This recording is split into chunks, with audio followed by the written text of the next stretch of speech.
Hi, everyone. After a long day at work, I figured I'd come home and talk to you about annihilation, murder, the basest human qualities.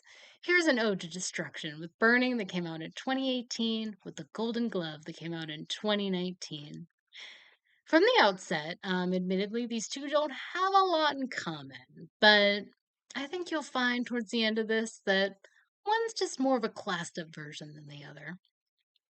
So, with a lot of prominent Korean films, Burning is about class. Class warfare in the traditional sense, but more about a vulture who picks at the scraps and indulges in the remains of modern capitalism. The film starts off describing a type of young person who has acquired so much debt they simply vanish to avoid the fees they may never be able to repay. The main character and the main girl meet because she's doing a humiliating job to make ends meet, and he's a struggling writer that daylights as a TaskRabbit. Somehow she has enough credit on hand to take an international trip, which I mean, when I watch this film, I think it's especially foreign to American lower classes because this sounded like an unattainable luxury to me. Like I've never been out of the country. Um but I kind of liken it to like student loans. Like, how we allow teenagers, to borrow hundreds of thousands of dollars to buy basically a piece of paper. I figured it's like that in the same sense, like if you're willing to drown in enough of what you borrow, you can get from Korea to Africa. And of course these companies are like, hoping that they can course fees that, are more than the loan itself, or, praying that you default so they can sell off the loan and, you know, get it for what it's worth at its base. And given this information about this type of young person, we're kind of haunted by the overnight disappearances of many of the country's young people as they become desperate debt fugitives. Once the main girl meets Ben on her trip to Africa, the dreamy yet sinister Stephen Yoon, she ditches the situationship in favor of class jumping, which is why men resent us so much. Just by the virtue of men desiring us, we can take a giant leap straight to the top. And you know what, to be honest, it is that easy. Although they're never as hot as Stephen Yoon. Okay, never. And they probably have all the sinister of this role. But mostly, I think the worst thing is they're a total bore.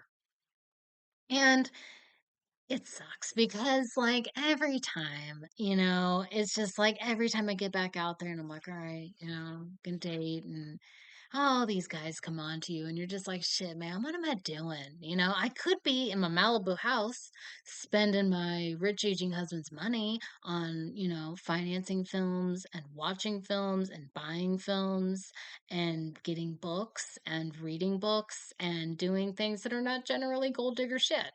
Unfortunately.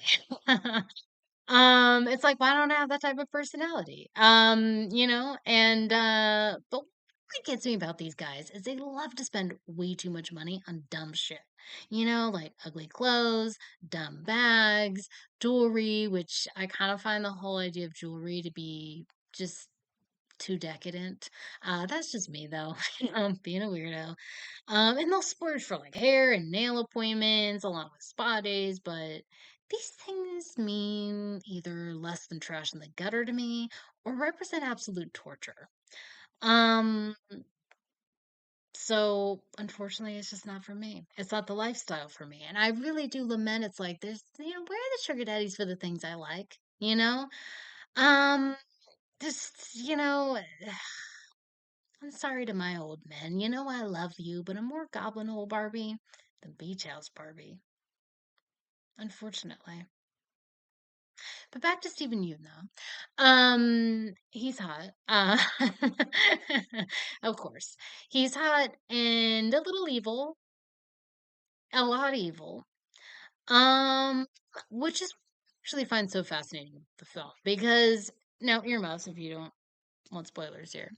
I always thought, much like the main character, like Ben was killing these girls, comparing them to abandoned lighthouses and lighting them aflame after he was done taking them out on his demented little tour, like a puppet on a string, degraded as rich people party entertainment. discarding them in a blaze when he's had his fill, like a person dropping a candy wrapper in a bin.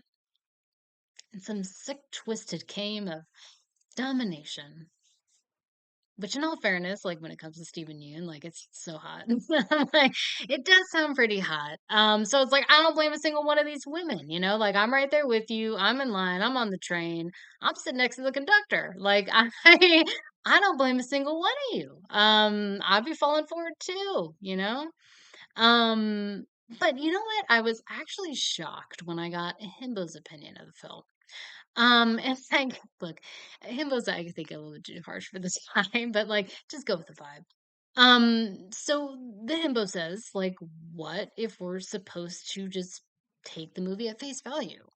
Maybe was admittedly a creep and, he's using these women and exploiting, their position and the power he represented to them. And maybe once they realize, like, he's not going to pay off my debts and he's certainly not going to finance any sort of lifestyle, they disappeared like they would have before they met him. And I was shocked when I thought about it. I was like, I can't really refute that. So the himbo becomes the wise man today. Broken clock, man, right twice a day.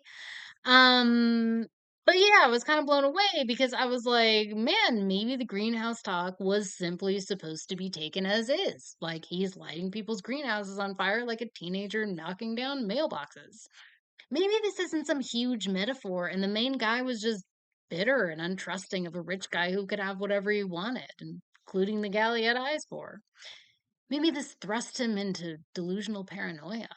Maybe he wasn't such a reliable narrator, just a spurned cuck, and this is an exercise in how we view villainy. Maybe not the himbo, but I was certainly very swayed to believe Ben was collecting women, keeping souvenirs, and burning them alive. Why? Because, whatever the case, he succeeded in a world where your success depends on the back of others, or the misery of others is ignored, or in a way to dehumanize and distance themselves, mocked. He was the villain of the story, but in a way that he didn't need to necessarily burn women alive to aid and abet in the destruction of their lives. He, of course, continued to thrive, without consequences and all the rewards. The real question is an idealized version of the underdog this economic system seems to sustain itself. Can one really class jump, or is it an illusion, a pipe dream, like any sort of socioeconomic dream sold to the bottom majority to ensure passivity, manageability, and submission? Like, if you're still in line for your millions, stay in line. All you need is the right attitude and drive. Don't stray. Certainly don't get too demanding or haughty. Before you know it, you only made it, kid. However, the built in obsolescence is that people wait so long in line, they fail to realize there is no making it. Like a snake eating its own tail, the only end to these types of dreams is death. Then we got the Golden Glove. Haha, the Germans.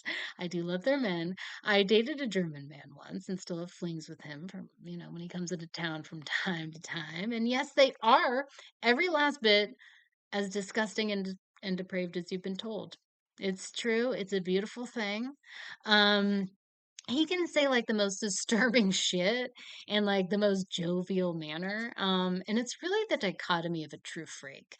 And I think that obviously crosses over into their cinema.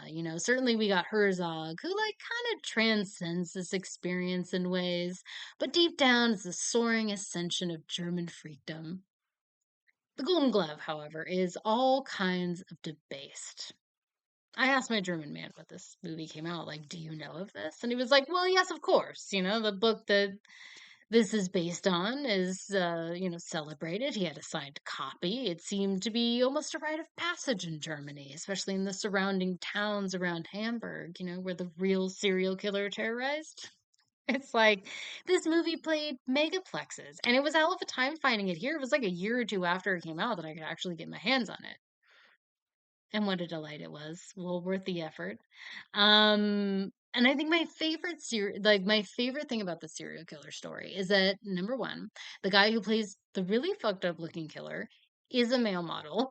I'm like, when I was first looking this movie up and I was like, who the fuck's that guy? Oh my fucking Christ. So I really, really recommend if you're gonna watch it, if you haven't seen it, like watch it first, then look up the real guy. And it's gonna blow your fucking mind. And number two, it actually showcases the disgusting nature of playing with dead things. He hides the bodies of his victims in the walls and uses car air fresheners to liven the place up a bit. In essence, his place leaks bodily fluids when the weather changes. Neighbors complained, of course, but as far as they knew, he was just some creepy, gross guy, so, nothing ever came of it. And let me tell you, if you're too creepy for the Germans, I don't even want to know that guy. I mean, like, I would, but like, follow the hyperbole here. Think about that, okay? Um, and the brutality matches the distaste the filmmakers have for violence and true crime. And like, I would agree with their assessment and challenge on this. Like, I feel like true crime can make things like too sexy, like a man crazed with lust and passion overpowers and destroys the female form in an act of final possession. But this is the actual version of what that kind of guy is like. There's nothing romantic or erotic. I mean, maybe just for the extreme sickos, nothing passionate about it. His sexual fantasies revolve around a beautiful girl getting strung up like meat in a butcher shop, ethereally beckoning her gory demise. And his actual sex life consists of luring aging, unwashed barflies to his apartment to stab, blunt force trauma, and strangle until he crunched bone. In fact, he can't get aroused without it. A nauseating look at the actual destruction of the human body. No class, no sex appeal, just pure, unadulterated hatred for the human form and experience. Combined with ultraviolence and the imagined aromas of decaying corpses, this is a look at true crime for those that have nothing but utter contempt for a person so devoid of humanity. He'd be willing to do anything to snuff it out, even for just an instant. The light leaving their eyes, going from human to body, is what makes this wretch starry eyed. I highly recommend it. It hits right in the most vile, bilest places. And for those so inclined, keep a barf bag nearby. So there we have it, my six souls. Nothing more philosophical than an ode to absolute ghoulish, gruesome, sadistic, cruel destruction, hanging over us like a towering inferno by ourselves, others, and the planet at large, that someday will usher all our souls to the peace and serenity of nothingness. I hope you have a great time checking these two out. Try to stick around long enough for my next one.